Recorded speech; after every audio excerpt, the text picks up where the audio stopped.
নমস্কাৰ ভাস্কৰজী ব্লগছৰ আজিৰ Valentine day বিশেষ ব্লগটোলৈ সকলোকে স্বাগতম। প্ৰেম হৈছে এক স্বৰ্গীয় অনুভূতি।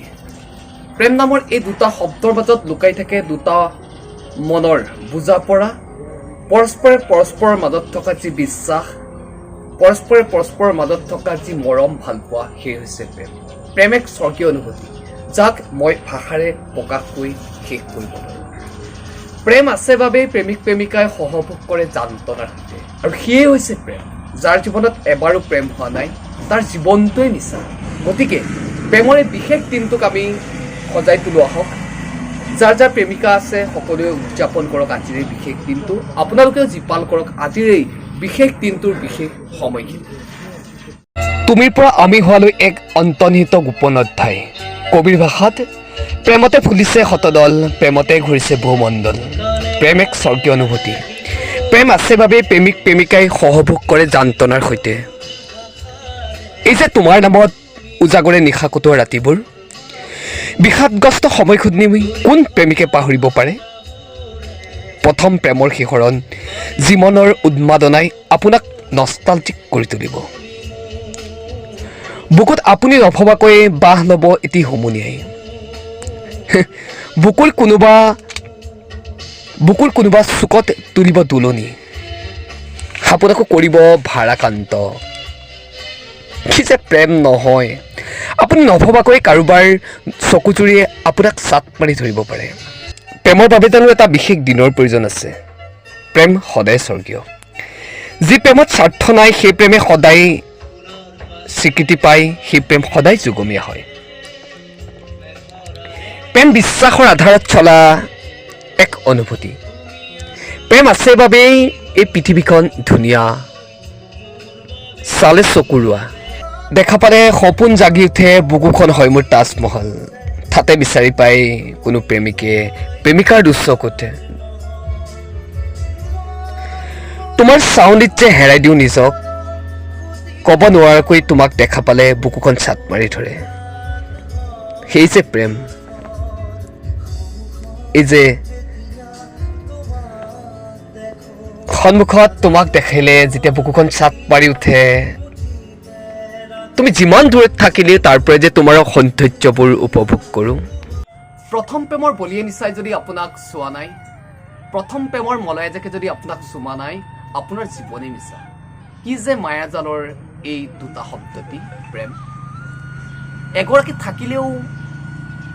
থাকিলেও বহু অভিমান, আমুকটো নকৰিবা, আমুকটো নেখাবা, অমুকলৈ নাযাবা, অমুকৰ লগত নুঘূৰিবা ইত্যাদি ইত্যাদি। আৰু নাথাকিলেও বৰ যে কষ্টকৰ লিখীয়া এক অনুভৱ হ'ব, সেই প্ৰেম। হৃদয়ৰ ভাষাত এই কবিৰ একোৱেই নাই, এটাই মাথো কামিজ, তাৰো চিগু চিগু চিলাই। প্ৰেমক কিজানি এনেকুৱাই আৱৰণ খুলি হৃদয় জোৰাই। অন্তহীন ভালপোৱাবোৰ বুকুত সাৱটি প্ৰেমিক যুগলে সপোন দেখে এক হোৱাৰ। তুমিৰ পৰা আমি হোৱালৈ এক বৰ্ণিল অধ্যায়। তাৰ মাজতে কোনোবাই প্ৰেমক জিনিছে, কোনোবাই প্ৰেমৰ পূৰ্ণতা পাইছে, আৰু আন কোনোবাই ব্যৰ্থ প্ৰেমিক হিচাপে নিজক বিলাই দিছে যান্ত্ৰনাময় বিৰহ আৰু বেদনাৰ সেই বিশাল সাগৰখনত। বেদনাৰে ভৰপূৰ। কবিৰ ভাষাত মই তোমাৰ আজন্ম প্ৰেমিক হ'ব নোৱাৰিলোঁ, মই তোমাৰ ব্যৰ্থ